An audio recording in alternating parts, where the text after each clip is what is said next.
বিস্ফোরক কেজরিওয়ালের নিশানায় মোদি। আপনাদের জানিয়ে রাখি, গতকালই সেই আপডেট আপনাদের জানিয়েছিলাম যে তাকে জেলে পাঠাবেন, বিজেপি বিরোধী সব নেতাকে জেলে পাঠাবেন, তেজস্বী, স্ট্যালিন, উদ্ধব, বিজয়নকেও জেলে পাঠাবেন। কি বলেছেন শুনুন। उस मिशन का नाम है वन नेशन वन लीडर।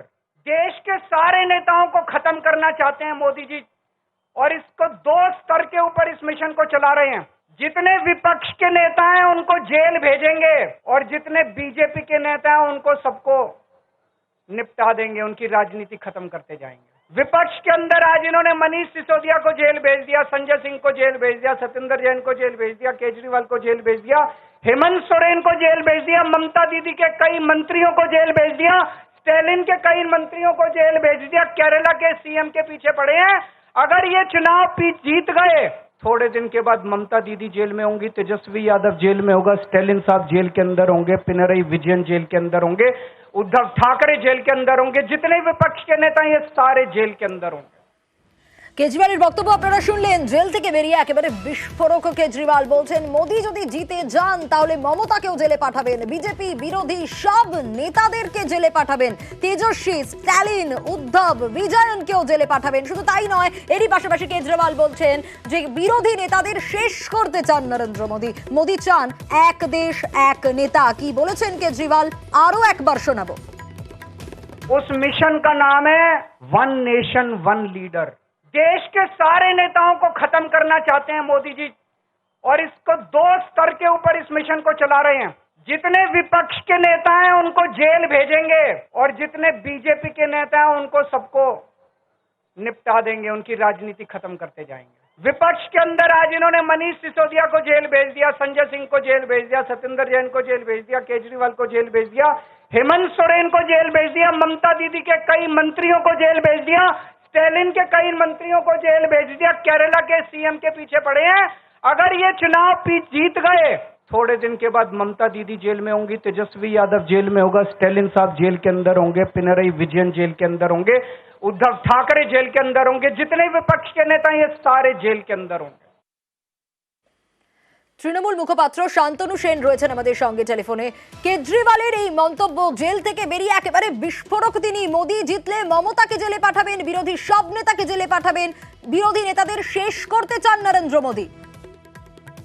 দেখুন, তিনি তো যে কথাগুলো বলেছেন সেগুলো বাস্তবসম্মত কথা।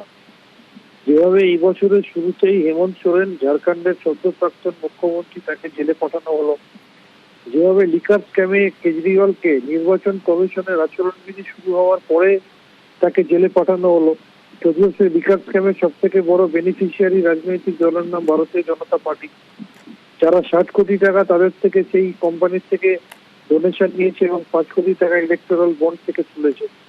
এবং সারা ভারতবর্ষে যেভাবে বিরোধী শাসিত রাজ্যে বিরোধী নেতাদেরকে বিব্রত করা হচ্ছে সেন্ট্রাল এজেন্সি দিয়ে, এবং তাদেরকে এবং তাদের মন্ত্রিসভার বিভিন্ন সদস্যকে জেলে তুলে দেওয়া হচ্ছে, এই জায়গায় দাঁড়িয়ে তিনি বাস্তবটা উপলব্ধি করা গেছে বলেই তিনি এই কথা বলেছেন যে আবার যদি বিজেপি দ্বিতীয়বারের জন্য ক্ষমতায় আসে তাহলে তারা যে একটাই রাজনৈতিক দল থাকবে, একটাই দেশ থাকবে, একটাই ধর্ম থাকবে, একটাই ভোট হবে, এই নীতিতে যাচ্ছে। তারা বিরোধীদের সমূলে উৎপাদন করতে চাইবে এবং মানুষের দ্বারা নির্বাচিত যেখানে যে হবে না সেখানে তারা গায়ের জোরে তাদেরকে জেলে পাঠাতে চাইবে, সেই আশঙ্কাই করেছেন। এবং আমার মনে হয় দেশের মানুষ এটা বুঝতে পেরেছে, তাই দেশের মানুষ তাদেরকে যোগ্য জবাব দিয়ে দেবে।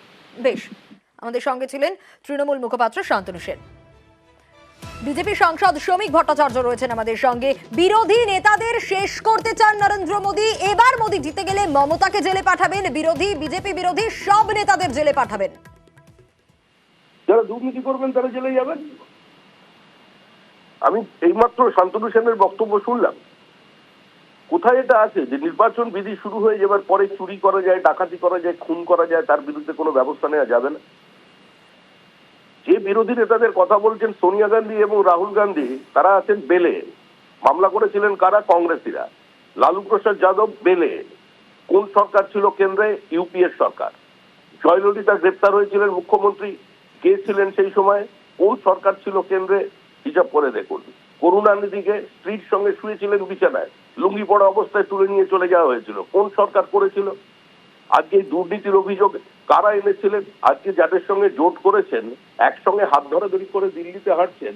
প্রথম মামলা তো এখানে সারদায় শুরু করেছিল ওই মানে সিপিআইএম এর বিকাশ রঞ্জন ভট্টাচার্য ছিলেন আইনজীবী, আর মামলাকারী ছিলেন কংগ্রেসের নেতা মান্নানুদ্দা। তো এরকম আব্দুল মান্নান করেছিলেন। তো এখন তো এরকম দুর্নীতি চলবে। আর কেজরিওয়াল তো বেল পেয়েছেন, ইন্টারিম বেল, বেশি দিন নয়, 1 তারিখ পর্যন্ত থাকবেন, নিজের ভোটটা দিতে পারবেন, প্রচার করবেন, এ ধরনের কিছু আগুন ছোড়া বক্তব্য রাখবেন, তারপরে আবার ঘরের ছেলে ঘরে মানে জেলে ফিরে যাবেন। তো যারা দুর্নীতি করেছে জেলে সময়ের অপেক্ষা। উনি জানেন কারা করেছেন, সেই নামগুলো বলে ফেলছেন। আর এটা ঠিকই বলেছেন, নরেন্দ্র মোদী ক্ষমতায় ফিরছে না, ক্ষমতায় ফিরে গেছে। মানুষ তৃতীয়বারের জন্য তাকে নির্বাচিত করবে এবং এই সরকার দুর্নীতির বিরুদ্ধে 0 টলারেন্সের অবস্থান নিয়েছে। যারা দুর্নীতি করেছেন তারা জেলে যাবে, কেউ বাঁচাতে পারবে না। বেশ।